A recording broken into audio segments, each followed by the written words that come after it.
الحمد لله نحمده ونستعينه ونستغفره ونؤمن به ونتوكل عليه ونعوذ بالله من شرور أنفسنا ومن سيئات أعمالنا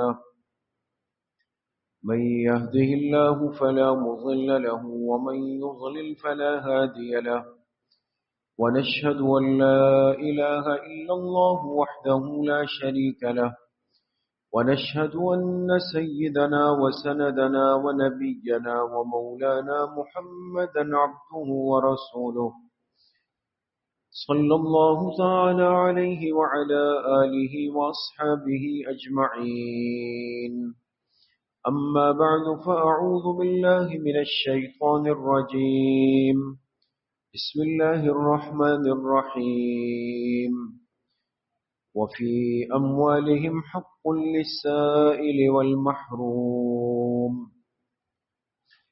وقال رسول الله صلى الله عليه وسلم أعطوا الطريق حقه صدق الله وصدق رسوله النبي الكريم ونحن على ذلك لمن الشاهدين والشاكرين والحمد لله رب العالمين. درود شریف پڑھ لیں.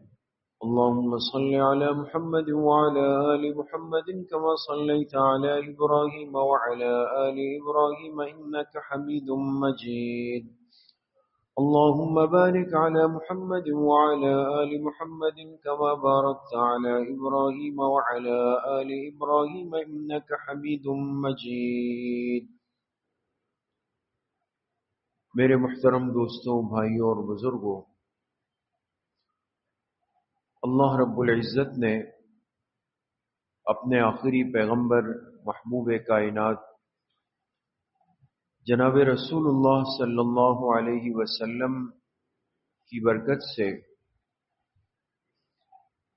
اس انسان کو دنیا میں زندگی کے گزارنے کا صحیح سلیقہ اور طریقہ سکھایا ہے. بات آپ حضرات کے سامنے چل رہی ہے گزشتہ 2 جمعات سے کہ اس انسان کو اللہ پاک نے مدنی الطبع بنایا ہے، مل جل کر رہنے کا مزاج اس کو دیا گیا ہے. اس لیے یہ انسان ایک گھر بنا کر، ایک خاندان بنا کر، ایک علاقہ بنا کر، ایک ماحول بنا کر اور ایک نظام اور سسٹم بنا کر زندگی جیتا ہے. اور اسی زندگی کی جو خوبصورتی ہے وہ اللہ پاک کے کسی اور مخلوق کے حصے میں نہیں آئی. اسی لیے ہر ایک کے حقوق اور ان کے ساتھ رہن سہن کا طریقہ سیرت کی برکت سے امت کو دیا گیا. آپ کے سامنے بات آئی کہ ہمارے ذمے جو سب سے بڑا اور پہلا حق ہے بندوں کے حقوق میں، وہ ہمارے والدین ہیں، ماں باپ ہیں. دوسرا حق جو ہم پر رکھا گیا وہ ہمارے قریبی اعزاء، قریبی رشتہ دار، ان کا رکھا گیا. جو تیسرا حق ہم پر رکھا گیا وہ ہمارے پڑوس کا رکھا گیا. آپ جن کے پڑوسی ہیں اور جو آپ کا پڑوس ہے، چونکہ زندگی کا اکثر وقت آپ نے پڑوس کے ساتھ رہ کر گزارنا ہے، دن بھی رات بھی، سردی بھی گرمی بھی، خوشی بھی غمی بھی. پڑوس انسان کا تعارف ہوتا ہے یا خود بندہ پڑوس کے لیے تعارف بن جاتا ہے. حقوق بھی زیادہ بیان کیے، احتیاط بھی اس میں زیادہ بتائی، ان کے خیال رکھنے کے فضائل بھی ذکر ہوئے اور ان کو تکلیف اور اذیت دینے پر اس کی وعیدیں بھی سخت بیان ہوئی. جو چوتھا حق ایک اسلامی انسانی معاشرے کی وجہ سے ہم پر لازم ہے وہ عام طبقے کا خیال رکھنا ہے، جو ہمارے والدین بھی نہیں، جو ہمارے رشتہ دار بھی نہیں، جو ہمارے پڑوسی بھی نہیں ہوں گے، لیکن وہ عام معاشرے کے افراد ہوں گے، عام مسلمان ہوں گے، اور ضروری نہیں کہ وہ مسلمان بھی ہوں، اس میں غیر مسلم بھی ہوں گے، نان مسلمز بھی ہوں گے۔ اور اس کو آج کل ہماری اصطلاح میں سوسائٹی کہا جاتا ہے۔ اب ہماری سوسائٹی میں، ہمارے معاشرے میں جتنے لوگ رہتے ہیں، بحیثیت ایک معاشرہ ہونے کے، ایک ماحول ہونے کے، اس مبارک دین نے ہم پر لازم کیا کہ ہم ان کا بھی خیال رکھیں گے۔ اگر ہمیں ان کی تکلیف کا، ان کی مصیبت اور ان کی پریشانی کا علم ہو جائے تو اس سے آنکھیں نہیں چرائی جا سکتی۔ اگر ہم ان کی تکلیف دور کرنے کی طاقت رکھتے ہو تو ہمیں اس کے لیے قدم بڑھانا پڑے گا۔ بلکہ یہاں تک قرآن کریم نے تعبیر استعمال فرمائی، وَفِي أَمْوَالِهِمْ حَقٌّ لِلسَّائِلِ وَالْمَحْرُومِ۔ دیکھیں، فرمایا لوگوں کے مال میں حق ہے اس معاشرے میں رہنے والے ہر سائل کا بھی، محروم کا بھی۔ یہاں دو الفاظ استعمال ہوئے ہیں دوستو، ایک لفظ استعمال ہوا سائل، ایک لفظ استعمال ہوا محروم۔ دونوں کا مطلب کیا ہے اور دونوں میں فرق کیا ہے؟ ایک شخص وہ ہے جو ضرورت مند ہو، پریشان ہو، تکلیف میں ہو، اور اسے کوئی سرا نہیں ملا، کوئی حل نہیں ملا، کوئی راستہ سمجھ نہیں آیا، اس نے خاموشی سے آ کر اپنی وہ تکلیف اور اپنا وہ غم اپنے دوسرے مسلمان بھائی کے سامنے کھول دیا۔ بات سمجھ گئے؟ اس نے اپنی تکلیف آپ سے ذکر کر دی، بیان کر دی۔ یہ بندہ کہلائے گا سائل۔ یہ اتنا مجبور ہوا کہ اس نے جب محسوس کیا کہ بھئی میرے پاس کوئی حل ہی نہیں، راستہ ہی نہیں، اب کیا کروں گا، بھوک سے مر جاؤں گا، بچے مر جائیں گے، گھر والوں کا نقصان ہو جائے گا، اس نے اپنی وہ ضرورت لا کر اپنے کسی مسلمان بھائی کو خاموشی سے ظاہر کر دی۔ بات سمجھ گئے؟ اب یہاں دو باتیں دوستوں ذہن میں رکھیں گے تو آپ کو پریشانی نہیں ہوگی۔ چونکہ یہ قرآن کریم کی آیت ہے، قرآن کو سمجھنے کے لیے ہم اہل قرآن کے مفسرین کے محتاج ہیں۔ وہ کیا کہتے ہیں؟ مفسرین فرماتے ہیں کہ سائل وہ ہے کہ جس میں دو باتیں پائی جائیں۔ کتنی باتیں؟ دو باتیں۔ ایک تو یہ ہے کہ وہ اپنی ضرورت خاموشی سے ظاہر کرے، نمبر دو وہ اس کو عادت کے درجے میں نہ اپنائے۔ بات سمجھ گئے؟ ایک بندہ کھڑے ہو کر اپنی ضرورت کے لیے چیخ و پکار کرے، اعلان شروع کر دے، مجمع میں رونا پیٹنا شروع کر دے، قرآن کریم جس کو سائل کہہ رہا ہے دوستو یہ اس تعریف میں نہیں آ رہا۔ یا ایک بندہ چیخ چلا نہیں رہا لیکن وہ عادت بنا چکا ہے، آپ نے دیکھا کل بھی وہی کھڑا ہے، آپ نے دیکھا ایک مہینے بعد بھی وہی کھڑا ہے، آپ نے دیکھا رات بھی وہی کھڑا ہے، دن میں بھی وہی کھڑا ہے، کل جو کہہ رہا تھا آج بھی وہی کہہ رہا ہے، جیسے ایک عادتاً ایک سرکل چل رہا ہے ہمارے ماحول میں۔ قرآن جس کو سائل کہہ رہا ہے، مانگنے والا، اس سے مراد وہ مانگنے والا نہیں جو ہمارے اردو زبان والا ہے۔ بلکہ اس سے مراد وہ ہے جو مجبور ہو کر اپنی ضرورت خاموشی سے ظاہر کرے۔ نمبر 2، وہ اپنی اس ضرورت کے اظہار کو عادت کے درجے میں نہ لے جائے کہ وہ عادت بن گئی اس کی۔ اب آپ نے اس کے گھر میں 3 مہینوں کا راشن رکھ دیا، لیکن اگلے دن وہ پھر کھڑے ہو کے کہہ رہا ہے کہ میرے گھر کچھ بھی نہیں ہے کھانے پینے کا۔ آپ نے اس کے لیے مہینے کی میڈیسن لے کر دے دی، لیکن اگلے دن آپ کو نظر آیا کہ وہ پھر کہہ رہا ہے کہ جی میری تو دوائی ختم ہو چکی ہے۔ کچھ بات سمجھ میں آتی ہے دوستو؟ سوسائٹی کا ایک مستحق فرد وہ ہے جس کو سائل کہا گیا۔ اب یہ سائل آپ کے پاس آئے، آپ اس سے واقف ہیں، آپ اس کو جانتے ہیں کہ یہ عادی مانگنے والا نہیں تھا، یہ تو ہمارا دوست تھا، ساتھی تھا، آنے جاتے ہوئے سلام کرتا تھا، پڑوسی تھا، پرانے علاقے میں رہتا تھا، محنت مزدوری کرتا تھا، عزت دار آدمی تھا۔ آج جو کہہ رہا ہے تو لازماً پریشان اور مجبور ہے۔ تو اس کی مجبوری کو دیکھ کر اس کا خیال رکھنا یہ ایک مسلمان کے ذمے ضروری ہے، اس لیے کہ قرآن کریم نے کہا وَفِي أَمْوَالِهِمْ حَقٌّ۔ تم یہ مت سمجھو کہ تمہارا مال جو تم نے کمایا وہ صرف تمہارا ہے، ہم نے اس میں تمہارے اس ضرورت مند مسلمان بھائی کا حق رکھ دیا ہے۔ بات سمجھ گئے؟ دوسرا فرد کون سا ہے؟ فرمایا والمحروم۔ محروم سے مراد کون ہے؟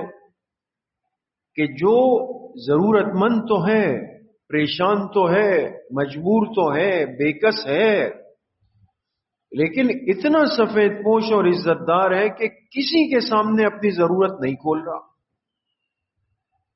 اپنے اوپر گزار رہا ہے، پریشانی میں ہے لیکن نہیں بول رہا۔ تو قرآن کریم کہتا ہے کہ اس محروم کو، محروم کا مطلب سمجھ گئے نا دوستو، جو اپنی ضرورت باوجود پریشانی کے کسی کے سامنے نہیں کھول رہا، اس کی عزت نفس نہیں گوارا کرتی۔ قرآن کہتا ہے اس محروم بندے کا خیال بھی اسی معاشرے اور سوسائٹی نے رکھنا ہے۔ سوال تو ذہن میں آئے گا دوستو، سوال تو آئے گا نا کہ بھئی جو پہلا فرد تھا، جو سائل تھا، جس نے آ کے خاموشی سے مجھے کان میں بتا دیا اور عادی نہیں ہے، تو اس کی مدد تو میں نے کی، سمجھ بھی آ گئی، راستہ پتہ چل گیا، لیکن مجھے کیا پتا ہے کہ باہر ماحول میں ایک ایسا بندہ گھوم رہا ہے کہ جو بالکل مجھے نظر محسوس نہیں ہوتا، سمجھ نہیں آ رہا، اندر سے وہ بیچارہ مجبور ہے، اور قرآن کہہ رہا ہے کہ اس کا خیال رکھنا ہے۔ تو ہم کیسے اس کو پہچانیں گے؟ اللہ پاک نے سورۃ البقرہ کے اندر بڑی عجیب تعبیر استعمال فرمائی، لا يستطيعون ضربا في الارض يحسبهم الجاهل اغنياء من التعفف تعرفهم بسيماهم لا يسألون الناس الحافا۔ اب قرآن پہچان کرا رہا ہے ایسے بندے کی جو ضرورت مند ہے، سفید پوش ہے، کسی پر اپنی حقیقت کھول نہیں رہا، اور ہمیں چاہیے کہ ایسے بندے کو اب ڈھونڈیں گے، اندازہ لگائیں گے۔ فرمائے پہلی پہچان تو یہ ہوگی کہ لا يستطيعون ضربا في الارض، انسان کمائی کے لیے بھاگ دوڑ کر سکتا ہے، بات سمجھ، انسان کمائی کے لیے بھاگ دوڑ کر سکتا ہے، کرتا ہے، فکر کرتا ہے، صبح کا نکلا رات شام کو آتا ہے، لیکن یہ بندہ آپ دیکھیں گے کہ یہ کسی ایسی تکلیف میں ہوگا کہ جو محنت پہ، بھاگ دوڑ پہ، چلنے پھرنے پہ، بازار جانے پہ وہ قادر نہیں لگ رہا۔ یحسبهم الجاہل اغنیاء من التعفف، اور ہمیں ایسا لگے گا کہ یہ جو پاک صاف گھوم رہا ہے یہ بالکل مستغنی آدمی ہے، مالدار آدمی ہے، اس کو کوئی تکلیف نہیں ہوگی۔ تعرفهم بسیماهم، لیکن تم اسے اس کی نشانیوں سے پہچان لو گے۔ کس سے پہچان لو گے؟ نشانیوں سے۔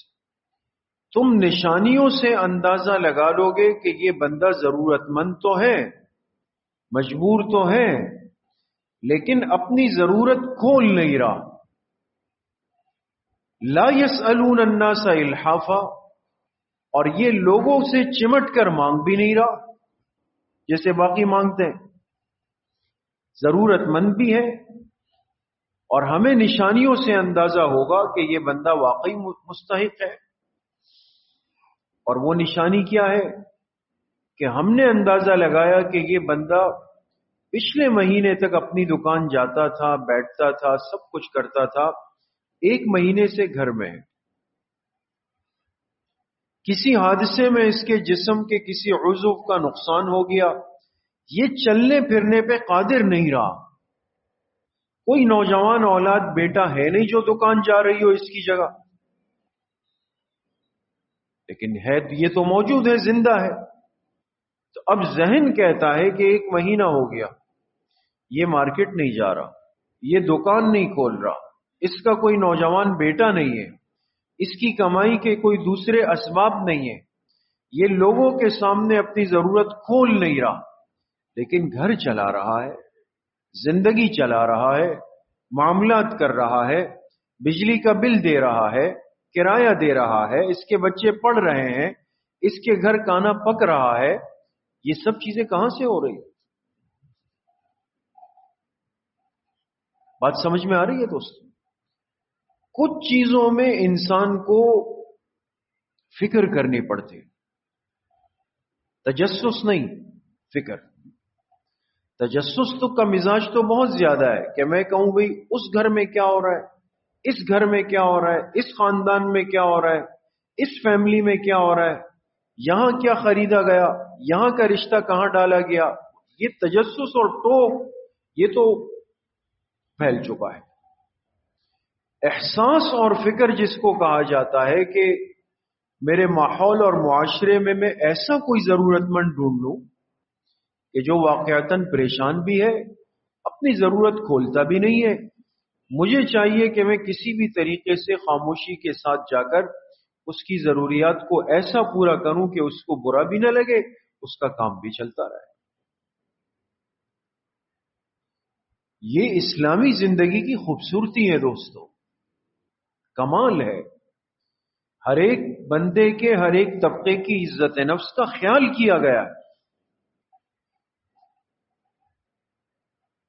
تو سوسائٹی کے رہنے والے افراد کا خیال رکھنا، ان کی خبرگیری کرنا، ان کے خوشی غمی کے اندر شریک ہونا، مصیبت میں ان کو حوصلہ تسلی دینا، خوشی میں ان کو مبارکباد اور کلمات تبریک کہنا، یہ نہ صرف یہ کہ ایک انسانی سلیقہ زندگی ہے، بلکہ اللہ کے پاک پیغمبر کی سنت بھی ہے دوست۔ 5ویں چیز جو حقوق اس امت پر رکھے گئے وہ اس طبقے کے حقوق ہے جو دوستو جو ہمارے انسانی دائرے میں شامل بھی نہیں، اشرف المخلوقات کے دائرے میں داخل بھی نہیں ہے۔ اور وہ حقوق کس کے ہیں؟ وہ جانوروں کے ہیں۔ اب جانور جو حیوانات ہیں، لیکن وہ حیوان جو انسانی معاشرے میں اپنا حصہ رکھتے ہیں۔ ایک وہ جانور ہے جو آپ کی سواری کے کام آتا ہے، ایک وہ جانور ہے جو آپ کے لیے ذبیحہ، قربانی اور گوشت کے کام آتا ہے، ایک وہ جانور ہے جو آپ کے لیے گھر کی خوبصورتی کا، دل بہلانے کا، خوشی فرحت کے کام آتا ہے۔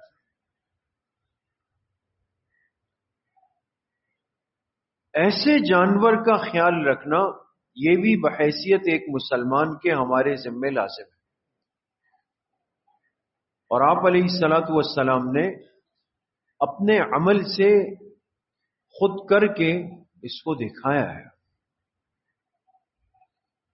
سفر میں آپ علیہ الصلوۃ والسلام جا رہے تھے، صحابہ کرام بھی ساتھ تھے، درمیان میں آرام کے لیے آپ علیہ الصلوۃ والسلام رکے. ایک صحابی گئے ایک درخت کے نیچے.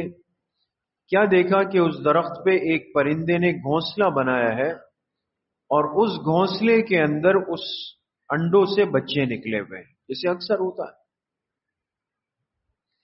اب انسان کا مزاج ہے، فطرت ہے.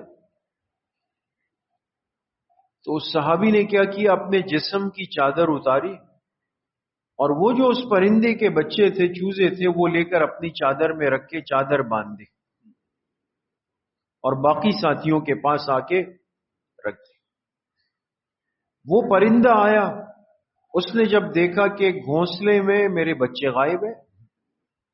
اللہ پاک نے ان جانوروں پرندوں کی حس اتنی تیز کر دی ہوتی ہے کہ یہ بہت ساری چیزوں کا احساس کرتے ہیں.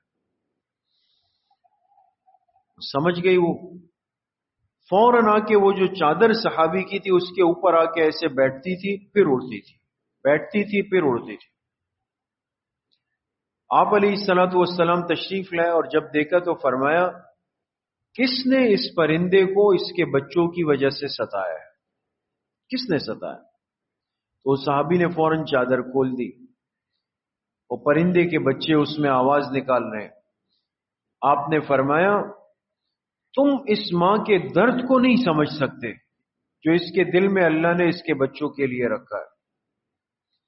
پھر فرمایا کسی جاندار کو اس کی اولاد کی وجہ سے آزمائش میں مت ڈالو اور یہ بچے لے جا کر کے اس کی جگہ پہ واپس رکھ کے آ جاؤ. وہ صحابی گئے اور واپس رکھ کر کے واپس آ. اسی طریقے سے بڑا مشہور واقعہ جو احادیث میں آپ نے علماء سے بارہا سنا ہوگا کہ آپ علیہ الصلوۃ والسلام کے پاس ایک شخص آئے اور اس نے شکایت کی کہ میرا اونٹ مجنون ہو گیا ہے، پاگل ہو گیا ہے، دیوانہ ہو گیا ہے اور اتنا خطرناک ہو گیا ہے کہ اب ہم اس کے قریب جاتے ہیں تو کاٹ کھانے کو دوڑتا ہے. اب سمجھ نہیں آ رہا کہ کیسے اس کو قابو میں کریں، کوئی روک نہیں سکتا. آپ علیہ الصلوۃ والسلام اٹھے اس صحابی کے ساتھ. انہوں نے اپنے جانوروں کے لیے ایک باڑہ بنایا ہوا تھا اور وہ دروازہ بند تھا. اور جب باہر سے آپ علیہ الصلوۃ والسلام نے دیکھا تو وہ اونٹ چونکہ قداور تو وہ غصے میں بھرا ہوا اور ناک منہ سے جھاگ نکل رہی ہے جیسے پاگل ہو جائے. آپ علیہ السلام نے فرمایا دروازہ کھول دو. انہوں نے فرمایا نہیں، یہ تو حملہ اونٹ ہے، حملہ کرنے پہ تیار ہے، آپ کو نقصان پہنچا دے گا. آپ نے فرمایا دروازہ کھول دو. جب دروازہ کھولا آپ علیہ الصلوۃ والسلام اندر داخل ہوئے تو صحابہ فرماتے وہ اونٹ دوڑتا ہوا آیا اور اپنی لمبی گردن آپ کے پیروں میں رکھ دی اس نے اور بلبلانے لگا اپنی آواز نکال کر. آپ علیہ السلام خاموشی سے اس کی آواز سنتے رہے. پھر جب وہ فارغ ہوا آپ نے فرمایا تمہیں پتا ہے اس اونٹ نے مجھے کیا کہا؟ اس اونٹ نے مجھ سے فریاد کی کہ یہ میرا مالک مجھ پہ ظلم کرتا ہے. جب تک میرے اندر طاقت تھی یہ میرے گھاس چارے کا خیال رکھتا تھا، آج مجھ پہ بڑھاپا آ گیا، اس نے مجھے بے یار و مددگار چھوڑ دیا. آپ نے اس مالک کو بلا کے فرمایا یہ تمہارا محسن ہے، اس نے اپنی صحت کے وقت میں تمہارا بوجھ اٹھایا ہے. آج اگر یہ اس بڑھاپے میں ہے، وہ طاقت نہیں ہے، تو اس کے گھاس پھوس کا خیال رکھنا تم پر حق اور لازم. یہ رحمت کائنات ہے دوستو. پھر آپ علیہ الصلوۃ والسلام نے فرمایا لا تجعلوا ظہور دوابکم منابرا. فرمایا اپنے جانوروں کی پشت کو ممبر نہیں بناؤ.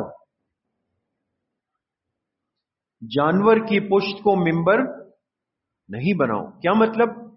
یعنی جیسے ممبر ہے، اب اس ممبر پر آدھا گھنٹہ بیٹھ کے بیان ہوگا، پھر 5-7 منٹ کا خطبہ ہوگا، لیکن ظاہر سی بات ہے کہ یہ ممبر یہ چونکہ پتھر کا بنا ہوا ہے اس کو یہ ذوی الحواس میں سے نہیں ہے، کوئی بوجھ نہیں ہے. لیکن اس زمانے میں کیا ہوتا تھا کہ بھئی خطبہ دینا ہے، کوئی بات کرنی ہے تو جانور کی پشت کام آتی تھی، اونٹ کی کمر پہ، گھوڑے کی، گدھے کی، خچر پہ۔ آپ نے فرمایا کبھی بھی اپنے جانور کی پشت پر ممبر کی طرح مت بیٹھو کہ جانور کھڑا ہوا ہو اور تم اس پر بیٹھے ہوئے ہو۔ کیوں؟ دیکھیں، جسم کا نظام اللہ نے ایسا بنایا ہے کہ جانور جب چلتا ہے تو اس کی رگوں میں خون کی گردش ہوتی، یہ آپ کو مہینوں چلا سکتا ہے، اس کو کوئی بوجھ نہیں ہوتا۔ لیکن جہاں جانور کو روک دیا، وہ جسم کا خون کی گردش رک گئی وہاں پہ۔ اب آپ اس پر جتنا دیر بیٹھیں گے اس کو تکلیف بڑھتی چلی جائے گی۔ بات سمجھ میں آ گئی؟ تو آپ نے فرمایا اس کی پشت تمہارے لیے سواری ہے، ممبر نہیں کہ تم اس پر بیٹھ کر اس پہ بوجھ بن جاؤ۔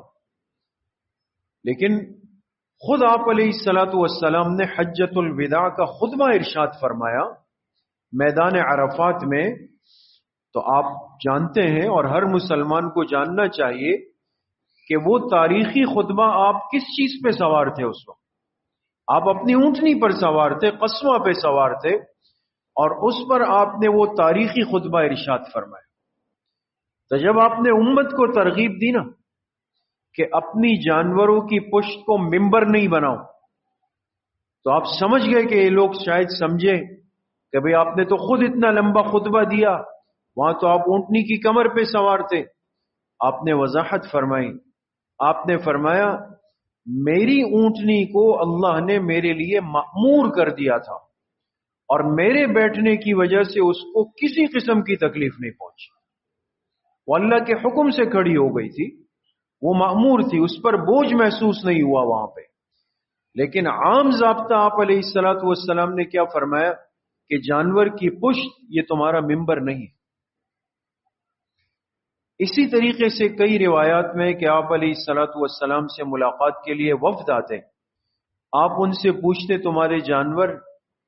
وہ کہتے ہم نے مسجد سے باہر رکھے۔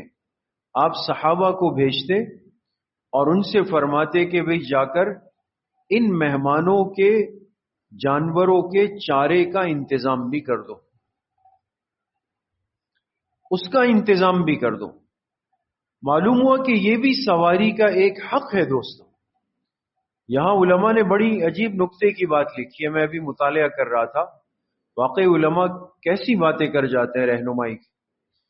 فرمانے لگے آج ہم اپنے مہمانوں کے ایک بڑے حق سے ناواقف ہو چکے ہیں۔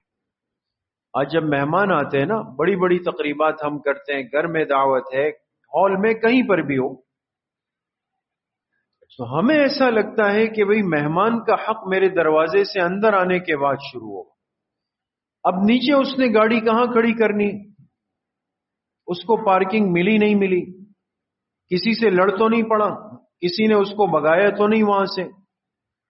سمجھدار لوگوں کو آپ نے دیکھا ہوگا وہ کیا کرتے ہیں، مہمان جب آتے ہیں نا پہلے جا کے نیچے ان کا نظام بنا دیتے ہیں کہ بھئی یہاں گاڑی کھڑی کرے، یہاں سائے میں کھڑی کرے، یہاں دروازے کے سامنے کھڑی نہ کرے، یہاں نہ کرے، پورا نظام بنا کر کے پھر مہمان، اس لیے کہ مہمان کا حق یہ ہے کہ وہ یکسو ہو کر آپ کے پاس آ جائے۔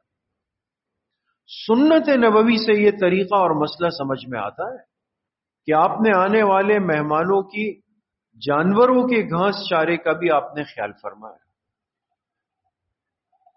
تو اس لیے میرے عزیزوں، دوستوں، بزرگوں، ہمارے معاشرے اور ماحول میں جو جانور ہیں، پرندے ہیں، ان کا بھی ایک حق ہوتا ہے۔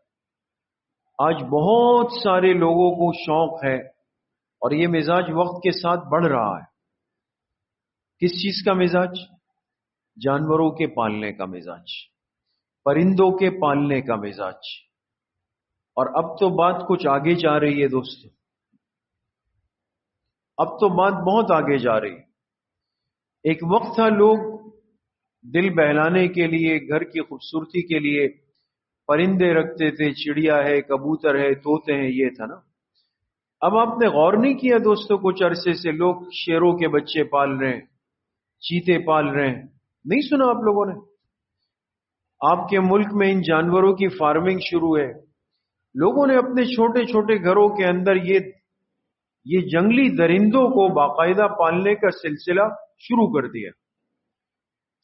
اب باقاعدہ لوگ اس پہ ایک فخر کرتے ہیں اس پہ خوش ہوتے ہیں کہ فلاں کے ہاں شیر ہے، فلاں کے ہاں چیتا ہے، اور فلاں کے ہاں جو ہے وہ مگرمچھ ہے، فلاں کے ہاں اتنے قسم کے سانپ ہے نا، یہ جتنے موذی چیزیں۔ اب ایسی چیزیں جو ایک مہلک ہے، ایک درندہ ہے اور ایک خطرناک ہے، تو پہلی بات تو یہ بنتی ہے کہ آیا ایسے جانوروں کے پالنے کا، ان کو اپنے پاس رکھنے کا، ان کو بڑا کرنے کا، پھر ان کو گھروں میں اپنے پاس رکھنے کا، اس کی کیا حیثیت ہے دوست؟ آیا ایسا کرنا درست ہے بھی یا نہیں ہے؟ پھر ایسا کرنے سے ہمارے ذہنی مزاج پر، اخلاقی مزاج پر، جسمانی مزاج پہ کیا اثر پڑتا ہے؟ ایسا نہیں ہے کہ حدیث پاک میں اس کی رہنمائی نہیں ہے، یہ ساری باتیں موجود ہیں۔ تو بہرحال کچھ باتیں رہتی ہیں، انشاءاللہ آئندہ جمعے آپ حضرات کے سامنے عرض کریں گے۔ اللہ کریم مجھے بھی آپ سب کو صحیح عمل کی توفیق نصیب فرمائے۔ الحمدللہ رب العالمین، الصلاۃ والسلام علی سیدنا۔